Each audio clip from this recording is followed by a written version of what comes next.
Today I'm going to talk about the 10 rights of drug administration, and in the past they were the 6 rights of drug administration, but now they've added 4 rights to the 6 rights of drug administration. So first of all, I'm going to begin with the right environment, and this is where the drug preparation area should be designed in such a way that critical processes are conducted in a manner similar to that of work in the, like say, cockpit in an airplane, where you know where everything is and you don't have to look for things. So essential components should be placed in convenient locations. For example, the information about how to use the equipment and troubleshooting or frequently used items should be located in areas where they can easily be found to prevent walkarounds. And then items that are related to a function, such as syringes, needles, and alcohol swabs, should be grouped together. Items should be placed in an order that supports the sequence needed to perform the task correctly. For example, staff members should encounter sterile gloves first when they are opening the dressing, change kit, etc. Then the medical equipment should be standardized, and the design of bedside medication administration should be standardized so that drug information and supplies can easily be located. And then the second point, we go to the right person, and this is where you make sure that you have the right individual. This might seem obvious, but any exhausted provider or the other providers managing a handful of patients can make such a simple mistake, no matter how long you've been in the field. So you want to avoid complacency and always take the time to check multiple sources to make sure you are giving medication to the right person. You can check the individual's name on the medications label and compare it to any records you have. And you can also ask the patient for their name and have them confirm their date of birth. For the third right, we go to the right medication. Always triple check that you are giving the right medication to your patient.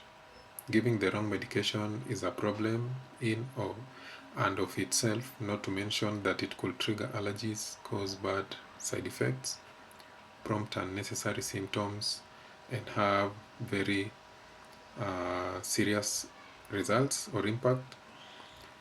After confirming that you have the right individual, read the medications label and review the patient's charts to confirm you are going to give the correct medication. Now, the fourth right is the right dose.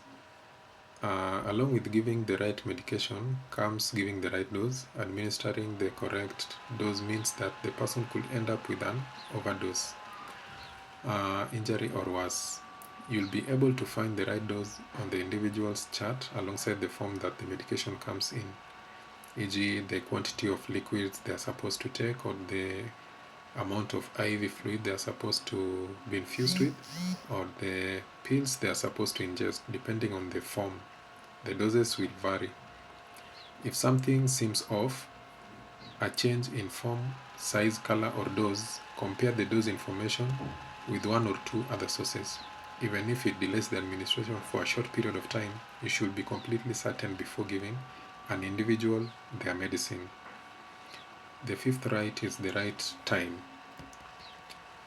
Now, in many cases, medications need to be administered at a certain time depending on other medicine they are taking, when they eat meals, when they've last taken the medication, etc. This isn't always the case, but you should be very careful to take note of which medication are time sensitive and which ones aren't. Whenever you give an individual medicine, you need to record it so that anyone helping that you treat this patient knows when they last took a dose. Consult the medicine's label and the patient's chart to confirm when it should be administered.